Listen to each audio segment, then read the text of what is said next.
Joining us now to help shed light on the developments in the Middle East, what we just heard from the Pentagon, retired Marine Colonel and Senior Advisor for the Center of Strategic and International Studies, Colonel Mark Cancian. Thank you so much for joining us and good morning. Let's start here. What did you hear from that briefing in terms of our attempts to control the airspace over Iran, something you talked about as well, the attacks on the southern flank? What did you make of what we heard? Well, there were a couple of big things that came out of the press conference, and one of them was what we just heard, that is that the coalition, the United States and Israel, along with Gulf states, have established air dominance over Iran. That means that they have beaten down the Iranian air defenses to a level that the coalition aircraft can operate really without much restriction. We're operating, for example, B-52s, which are incredible aircraft, but very vulnerable. We're operating Reaper drones, which are also very vulnerable, and that indicates that the Iranian air defenses are down. A big side effect of that is that the United States can now use much less expensive munitions. We can use, because we can fly over the targets, we can drop what are called JDAMs. These are basically bombs with some guidance on the nose. They cost about $80,000 each. We don't have to fire Tomahawks, for example, which cost $4 million each. Well, and Colonel, you know, we heard Pete Hegseth say that we are just getting started, only 4 days into Operation Epic Fury, accelerating, not decelerating. So if we're going to be using less, I assume, is it more strategic? Is it more kind of laser focused as we start to move inward and maybe less out on the southern coast? What do you take of the strategy maybe for the next 3 or 4 days? The Secretary emphasizes about how violent and targeted the operations are. I'm not sure if they can increase the level of intensity. Now, of course, with the bombers, they can hit many more targets. The problem is identifying the targets and getting the BDAs, that is the bomb damage assessments from previous targets to decide whether you're going to restrike them. So I think the constraint now is identifying targets, not having the ability to strike them.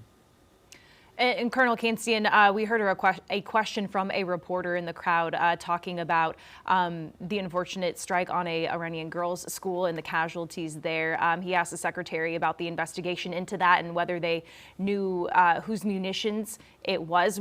He said that the investigation is ongoing. So what does that investigation actually look like to see who that came from? Well, they'll be looking at overhead surveillance. They'll be matching that with U.S. and potentially Israeli sorties to see if anyone was dropping ordnance at that time on that location. The fact that Hegseth did not deny it or call it fake news indicates that there's probably something to it. Now, whether it was a U.S. strike that was done by accident, whether it was a piece of debris that fell on the school, it's hard to say, but there's likely something there. Colonel, one of the things that we constantly want to figure out is the timeline. How long will this operation last? We know that Hegseth has said that it's up to the president. The president has said 4 weeks, but Hegseth maybe 8 weeks.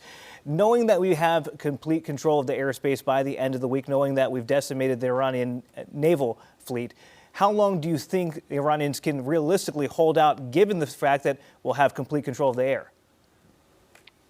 Well, the Iranians can hold out as long as they desire. We'll be pummeling them.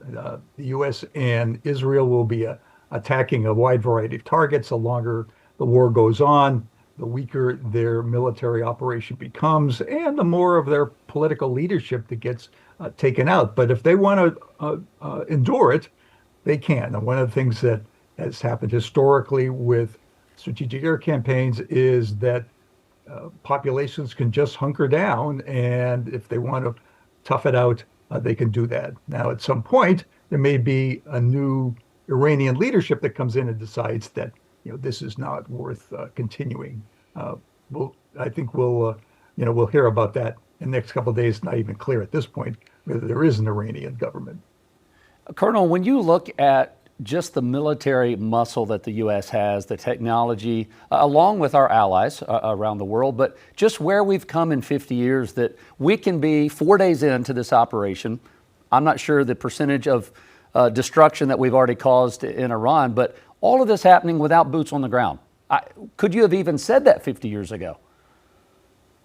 Well, in Desert Storm, we conducted a strategic air campaign that was similar to this one, except this one's much more precise. In Desert Storm, we had some precision munitions, but many of them were non-precision. I think the striking comparison, though, is between what we've been able to do in maybe 3 or 4 days and what the Russians have not been able to do in Ukraine after 4 years. I mean, here we have two great powers. We achieved air dominance in 4 days. 4 years, they have not achieved that dominance over Ukraine. And Colonel, something that we did learn from the press conference early on was that Secretary Hegseth said that a U.S. submarine was able to take out an Iranian warship that was in international waters.